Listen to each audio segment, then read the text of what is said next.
Yeah. So Evan, give us a down low on the Nintendo. Again, nothing's confirmed; it's all speculation. But basically, we know that Nintendo is working on a new console, and it has a lot of space to fill with the Nintendo Wii or the Wii U, because don't kill me for a second, but the Wii U kind of didn't live up to the expectation of the hardware and just the general not all games being accepted on the Wii U like the Xbox and PlayStation platforms. Right.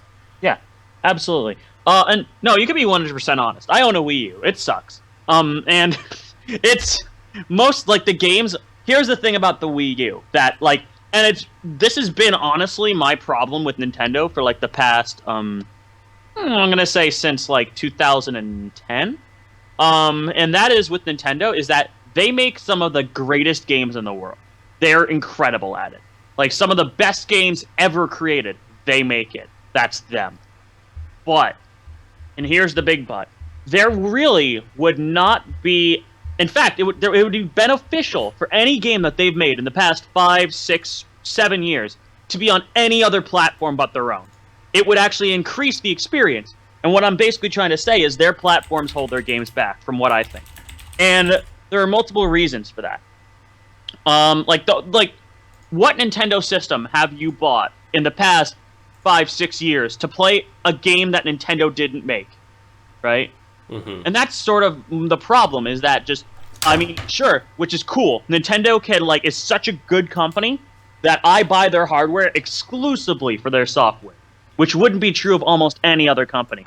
If Microsoft said I love Halo. Halo's one of my favorite entertainment properties ever, next to Star Wars, which is huge. If Microsoft said, "Here's a $500 Halo box," I would still be a little skeptical, you know. Mm-hmm. But I don't know. Well, yeah. So, Sam, I think, Sam's commenting as EMTB, that he owned a DS and Wii, never bought any of their other devices. And you know what the funny thing is? That's pretty much the rest of the world. I don't think Nintendo has beat their sales records for the Nintendo DS with the 3DS, or especially with the Nintendo Wii with the Wii U. And I think Nintendo finally realized their main problem is console power. And it's now a lot of people are wondering, which Nintendo has a philosophy that their systems do not have to be the most powerful for their games to be good.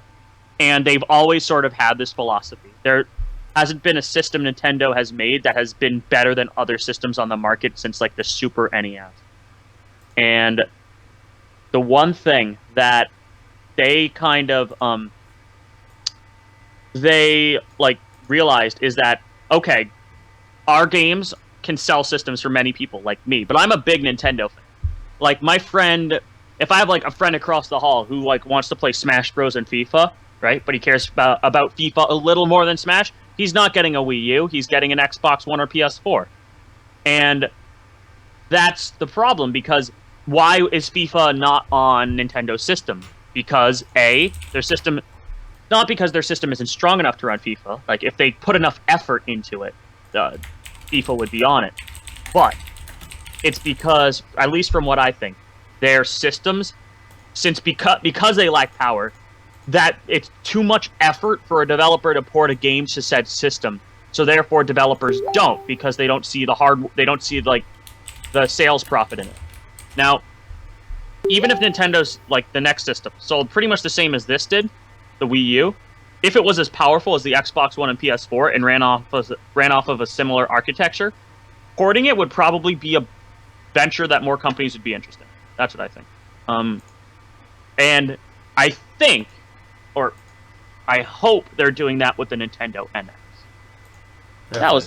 That was my long rant. This is why people bring me on podcasts. I will admit though, I've seen really great. That's the new face. Sorry, I had my Facebook up to message Jeremy, but that's the new Facebook sounds, and they sound absolutely awful. But I will say though, they sounds like one of those stupid. It sounds like one of those really generic website chat support.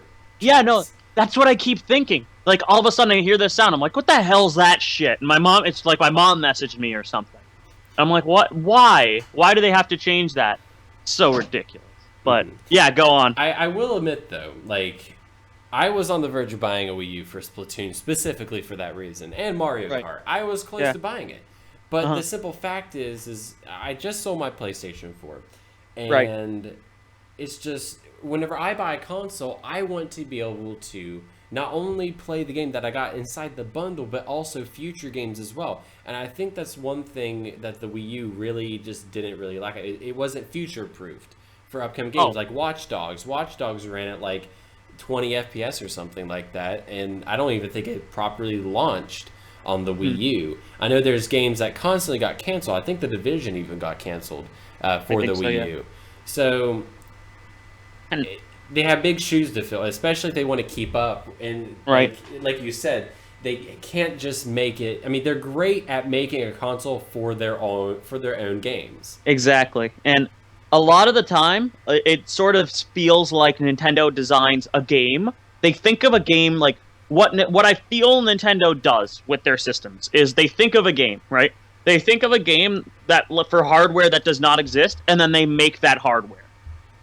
So because there always seems to be like one incredible example of this is what the system was designed for. This is what makes it so great. Like I feel for the Wii, it's obviously Wii Sports. Like that's a no-brainer. Like Wii Sports was definitely that. For like I don't know what it would be for the DS. It might be like Brain Age for the DS actually. Like now that I'm thinking about it, like Brain Age or something like that. For like the Wii U, I don't even know. Like Ooh, hold on a second. We have a drop in from Neil. all right. He's gonna Let me just continue. Sorry. all right, yeah, no, let me just quick finish that up. Basically, the one thing about Nintendo that like I wish is that people like talk a lot about their gimmicks, and they say a lot like, all right, so Nintendo's like the Wii was such a gimmick, or like the gamepad's such a gimmick, but like that's not what I complain about with Nintendo systems. In fact, I think those are the most brilliant parts, like the new control schemes that they make, like the Wii U's gamepad. Like I love the gamepad. When it works, when like a game actually uses it, it's brilliant. When I played like The Legend of Zelda on it, it's fantastic. I haven't bought Splatoon. I haven't bought Splatoon just because like I haven't two reasons. I haven't been interested in it, and I don't see enough content to support like $60 buying it. But it's like it's a brilliant use of it. And if the Wii U were like had the equivalent power and online infrastructure, which I'll get to later, of other systems, then like it would just be the best place to play games. There wouldn't be because you have this gamepad that like not only takes stuff off the screen like a mini map, but just it opens up a new range of like gameplay opportunities without sacrificing what currently exists. But you know. But I'm saying you're looking at this Nintendo Life article, and we already said that obviously they're really great at making exclusive, eye-catching games like Splatoon.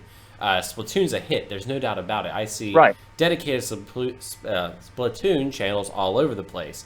But also something else I'm seeing on here is basically pricing and options to suit a broad audience. And they've already had to make a price cut on the Wii U. So basically, Nintendo, it was traditionally a company that sold hardware at a profit. So basically, it's just, I feel like Nintendo has to make these, especially the Wii U, such a low price point, nothing compared to the PS4 price point by any means, just to sell these devices. So my question is when Nintendo comes out with their new NX or whatever, we don't know what the name is. It's just, I think that if they do future, I'm going to call it future proofing the hardware, so that way they can run upcoming games like The Division and stuff like that. Really, like there's no doubt about it. Games are definitely demanding. You just can't take a game and just plug into an older system and expect it to run on the same hardware. My fear for Nintendo is Nintendo is known for relatively having cheaper hardware, such like the Nintendo 3DS XL is even fairly affordable. It's like what, $100 to $200. It's just, I'm afraid that if Nintendo makes a console, it's like, okay, here it is. but it's $400, like just Mm-hmm. theoretically speaking. I'm just afraid people are gonna just be mad and stuff like that, and not want to buy it because I feel like people are used to Nintendo making these cheaper hardware devices. But however, if you look at it from a different perspective and be like, okay, it has really awesome hardware. It can future-proof games or run future games. I think it would be decent. So, what would given? I mean, we don't know anything about hardware yet, but what would you pay for a new Nintendo system? It really, I guess, depends. Like, for example, the thing is, I bought the Wii U, right, pretty much knowing the future that was going to be ahead of it. Mhm. Like, I looked at this thing and I'm like, all right, this is released way too late in a generation to be a competitor to the PlayStation 3 and the Xbox 360. And it actually is the first home console that is it was the first released 8th generation console. So, at this point, I looked at the thing and I'm like, all right, I'm going to buy this Wii U basically the month of launch. And I'm like, all right, if I'm going to buy this, I need to make sure that basically I'm okay with only 2 games. Like I need to make sure that I'm buying this system for 2 games. Mario Kart and Smash Brothers. Anything else is bonus. And if I look at that and I look at the $300 and I look at those 2 games and I deem it's worth it, then it was worth it. And to me, the Wii U is worth it, but it's just such a missed opportunity. Like for example, I'm going to pick this up. And I'm going to talk about it as I hold it in my hands. There was a console, a different console, that almost felt like the Wii U to me, except actually the same year, and it's way too loud on my floor. Gotta go. All right, see you later, Neil. But so let's see. Now I'm holding this system in my hands, and it in and of itself, it is one of the greatest systems ever made. And like if you're looking at the hardware, from a hardware standpoint, it's still incredibly impressive. It had an incredible launch library. I bought it at launch. I bought it the week of launch. It had absolutely and for the past 3 years, it has had absolutely no games. And I have not had the ability to use my PlayStation Vita since. And I want to. It's so good. But I go on it and I look at the games and I'm like, oh. Yeah, all these games came out within the first 2 months. That's it. I was gonna ask Neil what he would be willing to pay for it, but he's like, I have no idea about it. But going back to the actual question, what would I be willing to pay for a new Nintendo system? For a new console, I'd say 400 is about max now. Like the only reason that I have a launch Xbox One, with Kinect everything. I still love my Kinect. We actually have another one at my house. It's such a great system of itself. Because call me crazy, but I liked Microsoft's initial vision for the Xbox One, like the whole always online thing. Mm-hmm. Because they had a lot eventually, didn't they? Oh no, they got rid of it before it came out. Oh, okay. But the original concept with the Xbox One was really cool. And what that concept basically is let's essentially create a digital system on physical games. Like, when I buy a game, physical or digital, I used to pretty much just buy digital. I'm buying physical now because I've started to get way more into collecting. But the thing with physical is it's kind of still a pain in the ass because I use multiple Xbox Ones a lot, like different systems. And I have to bring the games around.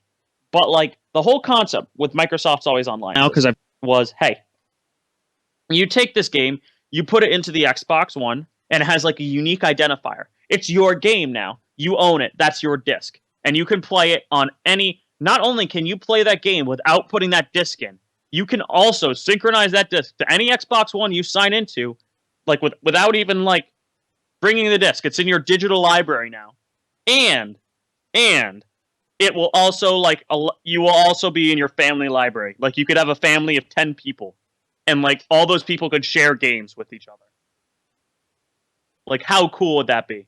I just had an instant flashback to the PS4 and their response to the Always Online. It's the thing is, everything that happened with the launch of the Xbox One was all Microsoft's fault, entirely their fault. That was them screwing up. They had a great concept that they did not bother to explain. When they're just why is it always online? They're just blah blah blah. Like no one told people you don't have to put the disc in. And like let's be honest, I'm not using my Xbox One offline anyways. Like oh boy, I can play Destiny offline. That's great. Um which I play a lot of Destiny now. Lots of Destiny. Way too much Destiny. Help. But it's like it would have been great at launch, but the thing is Sony just like looked. They saw an opportunity. They seized it and they trampled Microsoft. And they deserved it too. 3 a.m. here. Jeez. Wow. Bye, Sam. Bye, Sam. 3 a.m. That's oh wow. What? Yeah, I guess he lives UK. Yep, across the pond. The big giant pond. But yeah, that's that. I have all three of the home consoles now. I finally got my PlayStation. Basically, I got all of them 1 year after each other. I got my Wii U in 2012, my Xbox One in 2013, and my PS4 in 2014, all around December. And my PS4 is great, and as the system itself, the PlayStation 4 probably is the best system in terms of like a bunch of different stuff. Like its UI is great. I'm not gonna say controller. Its hardware is definitely better than the Xbox One's. Not just physically, like not just the actual like specs, which are not really noticeably better. Like people say it's better, and it is, but not by enough that would like matter. Like if they were both PCs and people were comparing them, like even PC elitists would be like, yeah, there isn't that much of a difference. But overall, like the physical hardware, just like the actual box itself, my God. I thought the Xbox One was all right, but the PS4 is just some of the best looking hardware I've ever seen.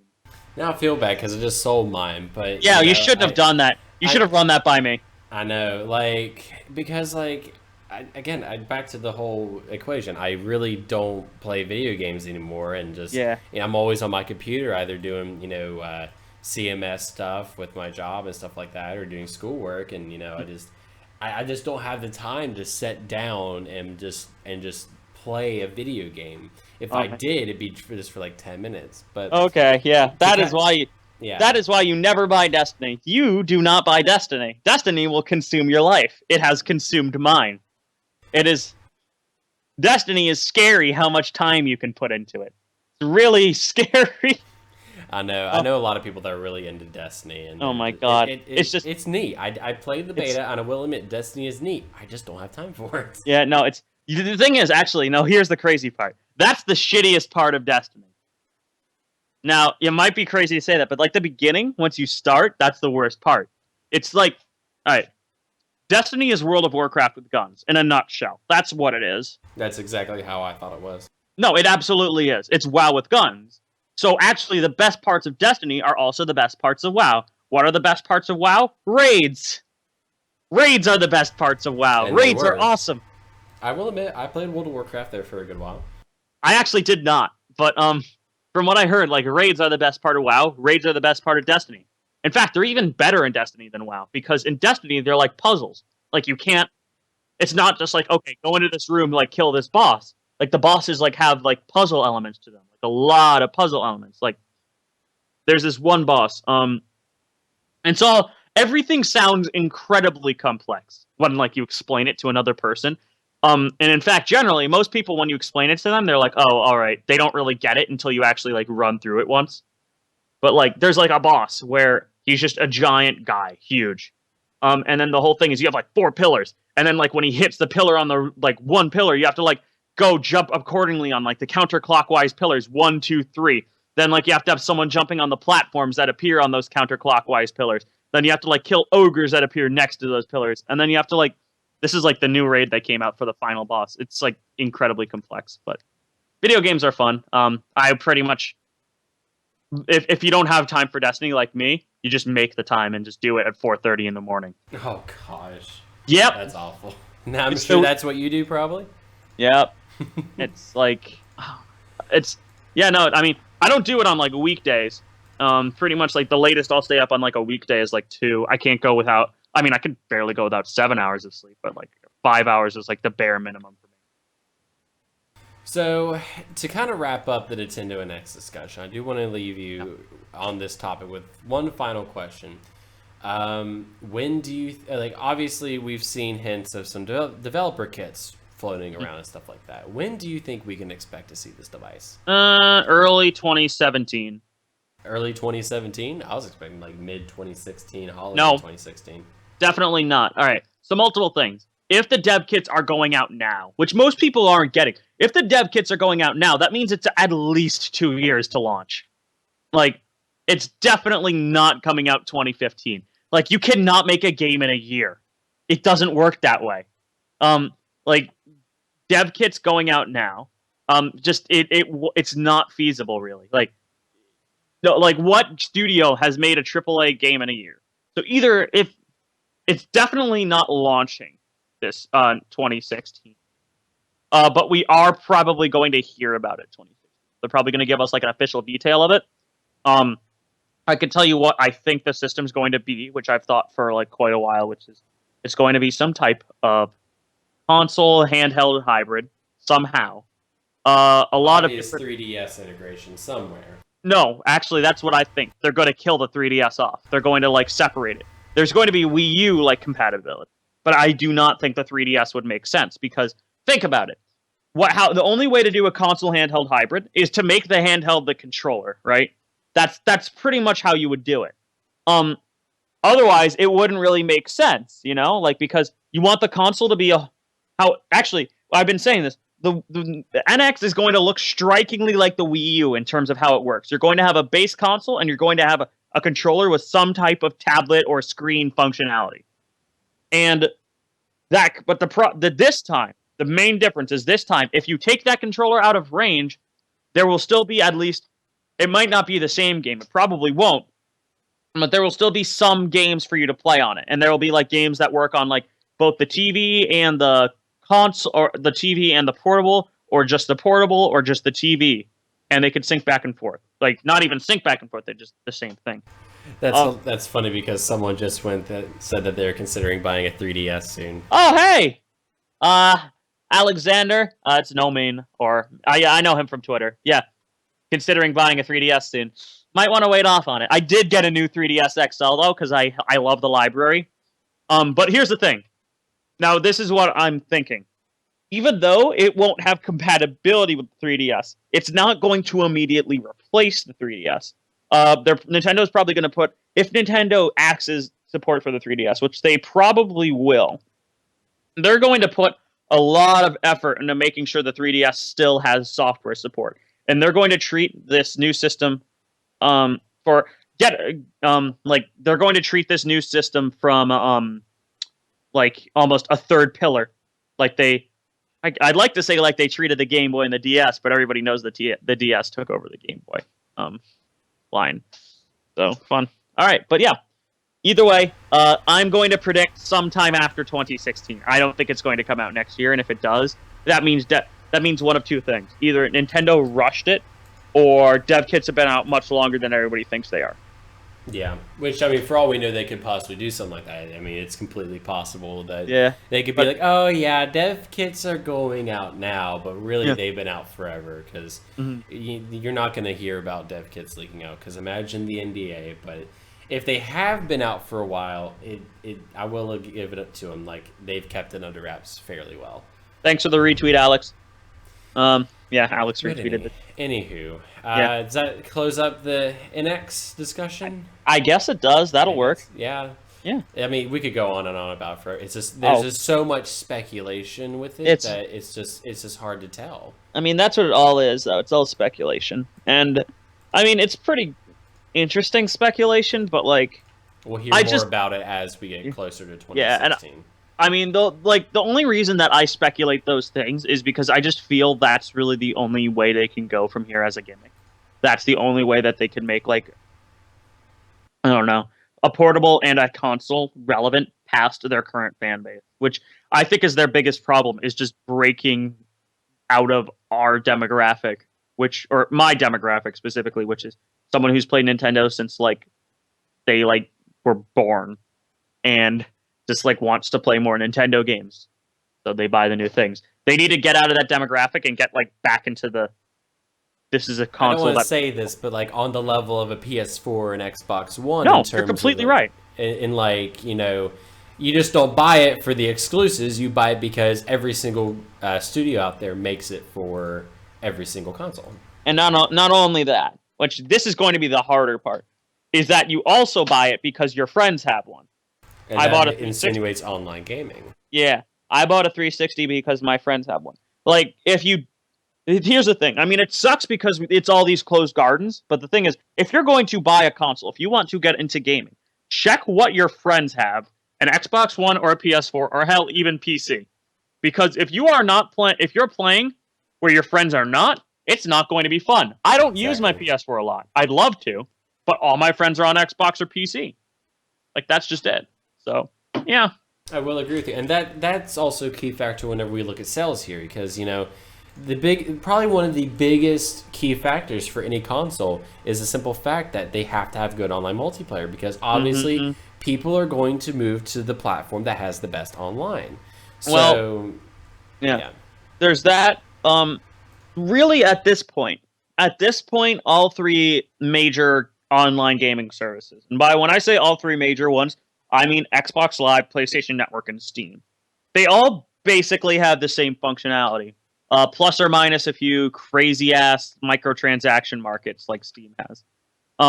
But they all basically have the same functionality. They all have friends. They all have a unified friend, which in 2015, this should not be a thing we have to discuss. But they all have unified friends lists with an online username identification system, where I can add someone once and see what they are playing on that system.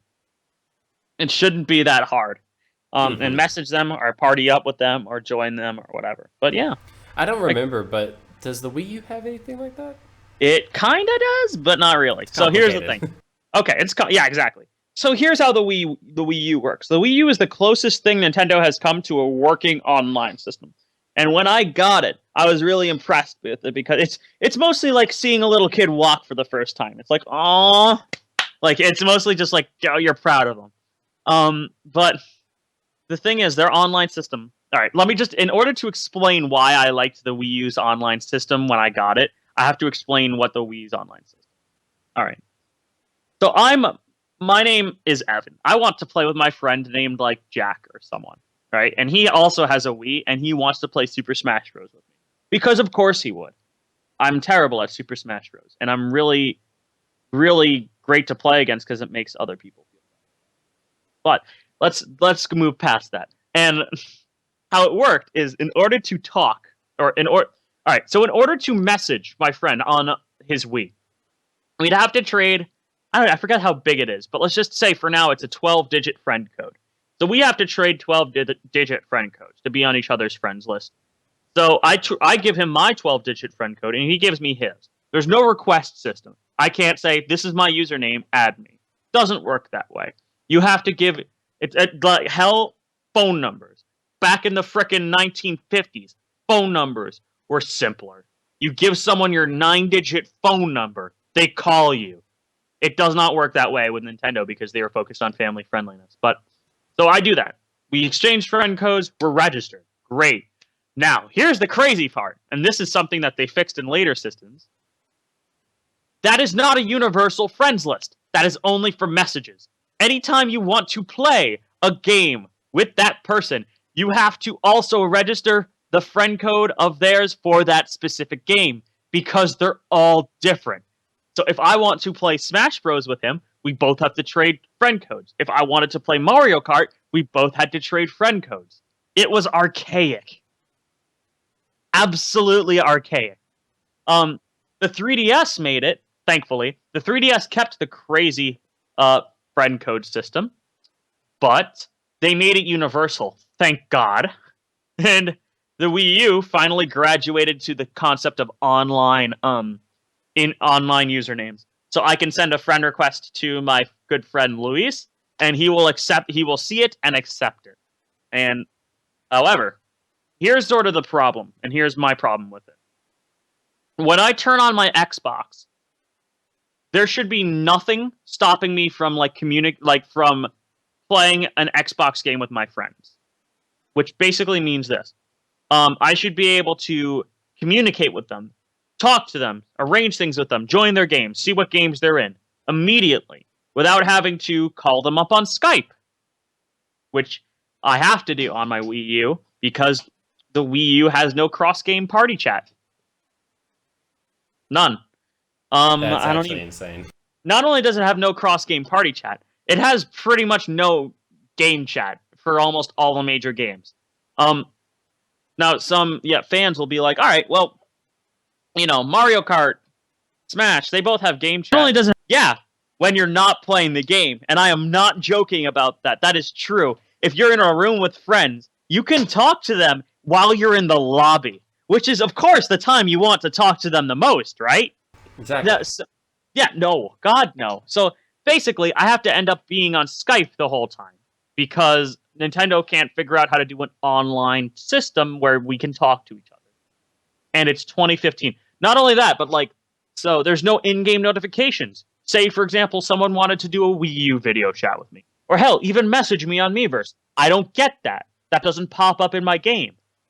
None of... And I just... Because I'm the reason that I'm so crazy nuts about this is because if Nintendo just looked and just said, all right, this is a PlayStation 4 or an Xbox One or Steam, they just copy that. It's not like they have to invent something. All I want them to do is just copy how that works and then do their own thing on top of it. I don't care what they do on top of it. I really don't care. As long as they just copy the base underlying thing that is every other network, then I'll be okay. But yeah, I think we've been on the NX discussion for a bit. But here's one more thing. It's actually interesting.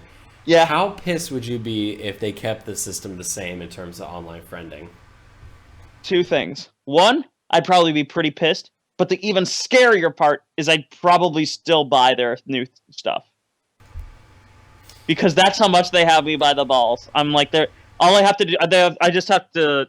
They announced the NX, and it's the same exact thing as the Wii U, except with slightly better graphics. And I'm I don't want to buy this. It's just like the Wii U. And they're just oh yeah, here's a new Smash Bros. I'm shit, damn it.